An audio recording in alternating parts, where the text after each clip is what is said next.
this will be more of a case-based discussion where we'll be going through cases.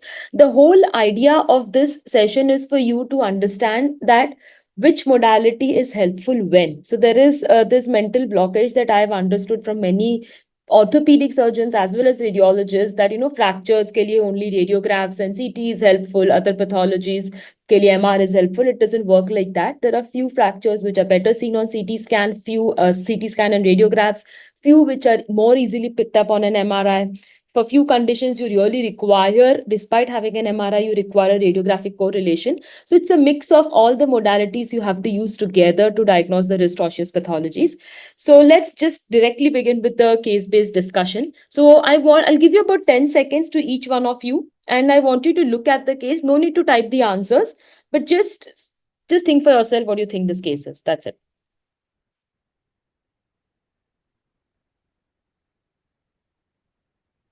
Okay. So this was an ulnar styloid process avulsion fracture. So what you can see over here is, so you can see that this is the ulnar styloid process fragment over here. This is the fragment over here. So this is a fat saturated image, and this is a proton density with fat image. Okay. Now, if you will see, ulnar styloid process fractures are usually avulsion fractures at the attachment of triangular fibrocartilage. So all of us know that triangular fibrocartilage has got a wider attachment, one at the fovea and one at the ulnar styloid process. And this will be discussed in detail in the next talk for the TFC. But you can see that there is a TFC injury, and where the TFC attaches to the ulnar styloid process, there is an avulsion fracture. Now, in this particular patient, it is easy to identify this because you can see the marrow edema, you can see the TFC injury because it's an acute case. But if you'll go back to your radiographs, ulnar styloid process fractures are very well seen on radiographs. Okay, so sometimes it is possible, we'll see in the next case, that it is possible that you'll miss the ulnar styloid process fracture, particularly if it's a chronic fracture, it's a remodeled TFC, there is no marrow edema, and it's a non-displaced fracture. In such conditions, your radiographs will really help you to pick up these fractures. They are beautifully seen on radiograph. Along with an ulnar styloid process fracture, whenever there is a TFC injury, with or without an ulnar styloid process fracture, it basically results into distal radioulnar joint instability. And so here you can see this is the same patient who had the ulnar styloid process fracture.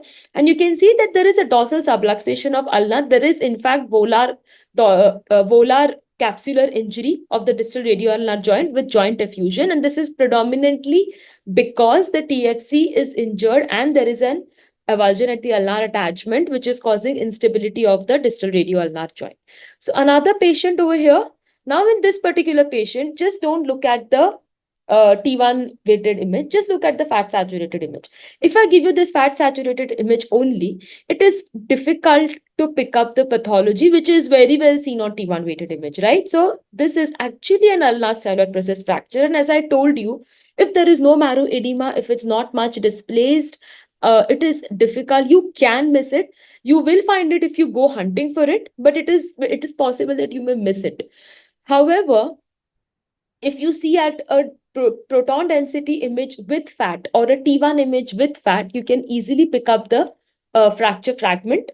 Similarly, if you look at the radiograph, so you can see that though it is not much displaced, but it is very well seen on a radiograph. So this is one particular condition where your radiographs really help you. So all these smaller fractures anywhere in the body, even like your Segon fracture or your arcuate fracture in the knee, radiographs are your big friend.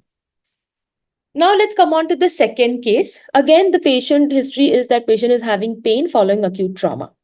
So let's see if you just see in your mind if you can find any pathology in this condition.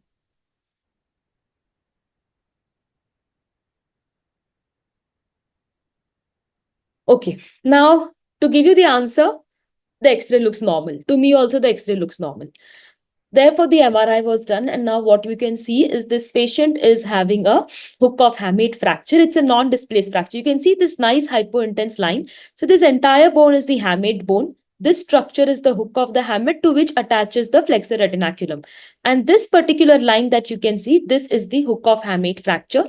Here you can appreciate the line over here. So this is the non-displaced hook of hamate fracture. So again, as I've already explained you, this is a non-displaced hook of hamate fracture. Whenever there is a hook of hamate fracture, always make it a point to look at the adjacent ulnar neurovascular bundle, particularly when the fracture fragment is displaced, because a displaced fracture fragment can cause impingement on the ulnar neurovascular bundle because it lies very close to it and it can result into ulnar nerve symptoms. So, in wrist, whenever we are looking at a wrist MRI, most of us, or in fact, most of us have a habit to look at the coronal image because the coronal image gives you the almost nearly all the information on a wrist MRI, and then you go out to look for an axial image for the tendons. But mainly for your TFC, ligaments, everything, your coronal image, even your cartilage, your alignments, coronal image is very helpful. So how to look, how to pick up, how to make sure that you don't miss such a fracture of hook of hamate is, this is what the appearance will look like on a coronal image. So this is how the hook appears. And if you see a lot of marrow edema and soft tissue edema around the hook, go back onto your axial images and see if there is a hook of hamate fracture. Hook of hamate fractures, as we've seen in the previous radiograph, it is not seen well, or it is absolutely difficult to pick up on a coronal or even, on a frontal or even a lateral radiograph. But a carpal tunnel view is what can help you pick up a hook of hamate fracture. So this is the hook of hamate fracture over here. However, we don't do this view very often. So it is most likely you will miss this fracture if you only do a radiograph in such patients. This is a CT scan again to show you the hook of hamate fracture.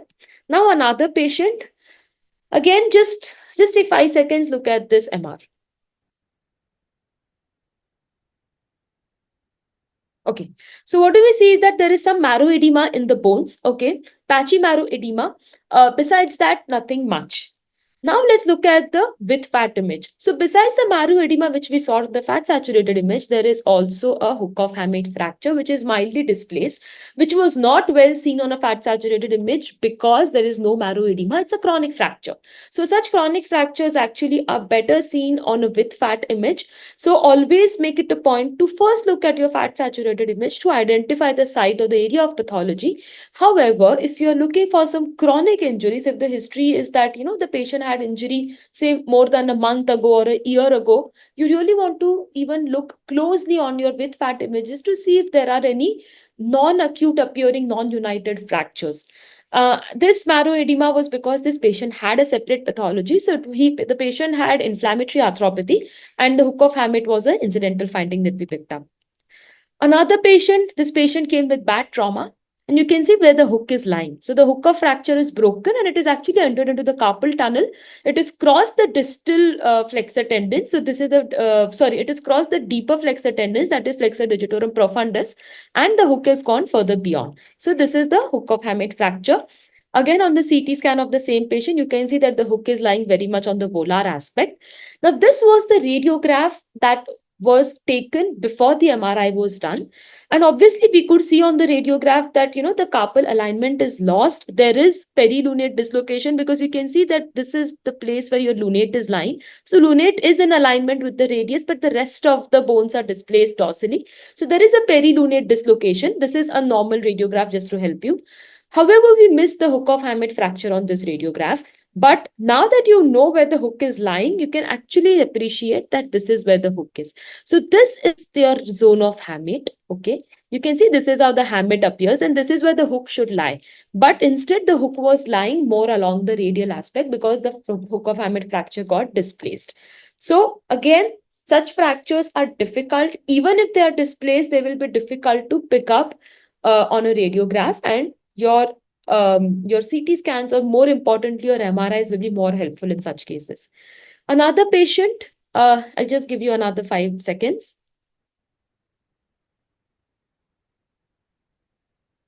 Okay. So patient had trauma 3 weeks ago. This was important. So the diagnosis is that it's a dorsal triquetrum fracture. Now let's just look at the images. So here what you see is that there is some marrow edema in the triquetrum. Now remember, it's an old injury. It's a relatively old injury. The injury happened 3 weeks back. So obviously the marrow edema is going to gradually decrease with time. So the triquetrum marrow edema is more diffuse, but obviously it's lesser. And you can see that there is patchy subchondral marrow edema in the hamate bone over here, in the lunate bone over here. So all of this patchy subchondral marrow edema is nothing but disuse osteopenia, because the patient was obviously put in a cast and the patient was not using the wrist too much. The wrist was immobilized. Now look at the with fat images. And what you find is predominantly on the sagittal image, you can see a small osseous piece.